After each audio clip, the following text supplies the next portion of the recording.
ಗೀತೆ ಏನನ್ನು ಬೋಧಿಸುತ್ತದೆ? ಹಲವರಿಗೆ ಗೊತ್ತೇ ಇಲ್ಲ. ಹಲವರಿಗೆ ತಿಳಿದುಕೊಳ್ಳುವ ಅವಶ್ಯಕತೆ ಕೂಡ ಇಲ್ಲ.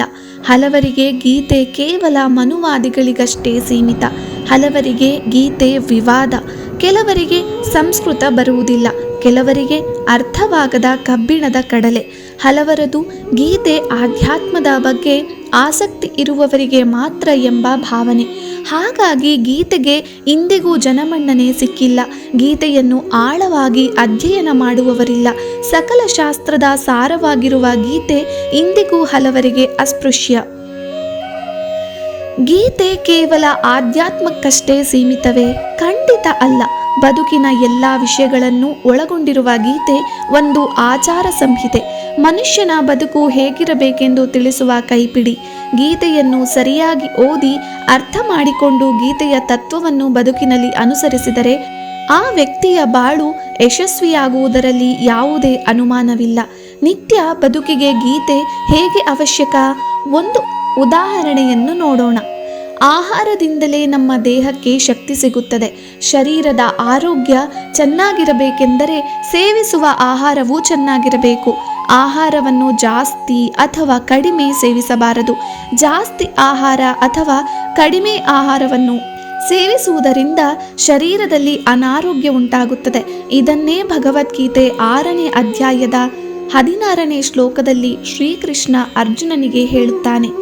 ನಾತ್ಯಶ್ನತಸ್ತು ಯೋಗೋಸ್ತಿ ನ ಚೈಕಾಂತ ಮನಶ್ನತಃ ನ ಚಾತಿ ಸ್ವಪ್ನಶೀಲಸ್ಯ ಜಾಗ್ರತೋ ನೈವ ಚಾರ್ಜುನ.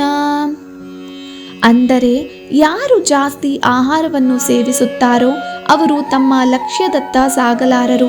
ಯಾರು ಕಡಿಮೆ ಆಹಾರವನ್ನು ಸೇವಿಸುತ್ತಾರೋ ಅವರೂ ಸಹ ತಮ್ಮ ಲಕ್ಷ್ಯದತ್ತ ಸಾಗಲಾರರು.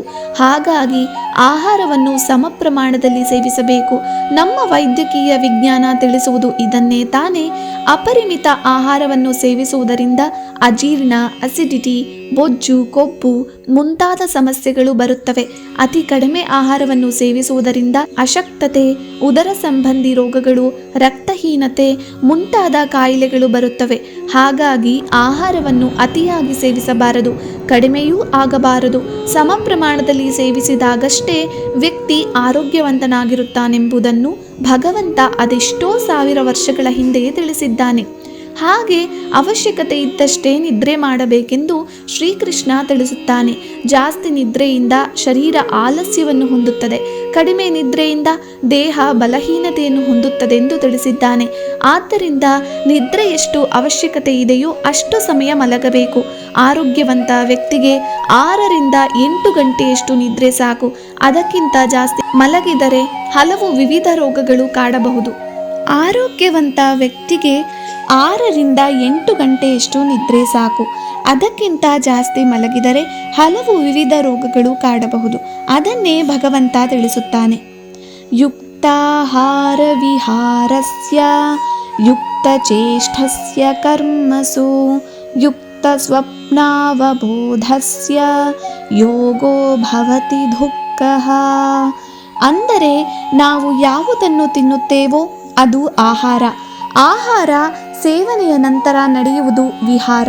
ಯಾವ ವ್ಯಕ್ತಿಯ ಆಹಾರ ಹಾಗೂ ವಿಹಾರ ಸಮರ್ಪಕವಾಗಿರುತ್ತದೆಯೋ ಅಂತಹ ವ್ಯಕ್ತಿ ಸದಾ ಆರೋಗ್ಯವಂತನಾಗಿರುತ್ತಾನೆ. ಆತ ಜೀವನದಲ್ಲಿ ಸಫಲತೆಯನ್ನು ಪಡೆಯುತ್ತಾನೆ.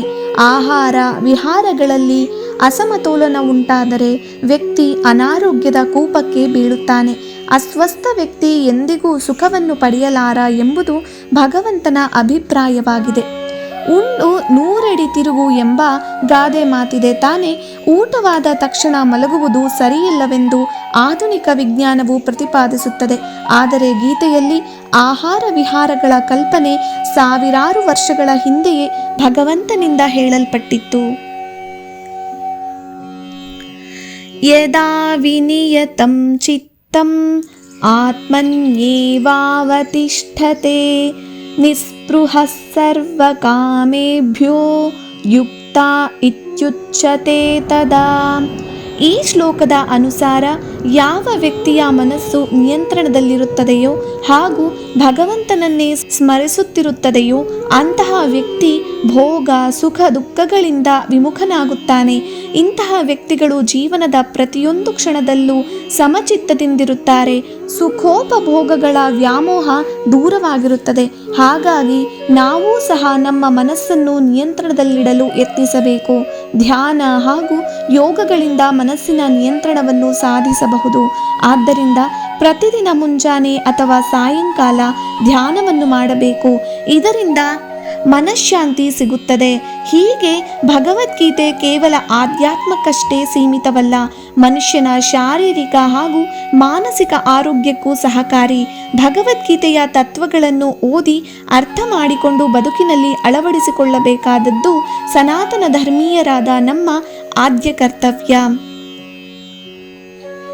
ಲೋಕ ಸಮಸ್ತ ಸುಖಿನೋ ಭವಂತು, ಸಮಸ್ತ ಸನ್ಮಂಗಳಾನಿ ಭವಂತು. ಶ್ರೀ ಕೃಷ್ಣಾರ್ಪಣಮಸ್ತು.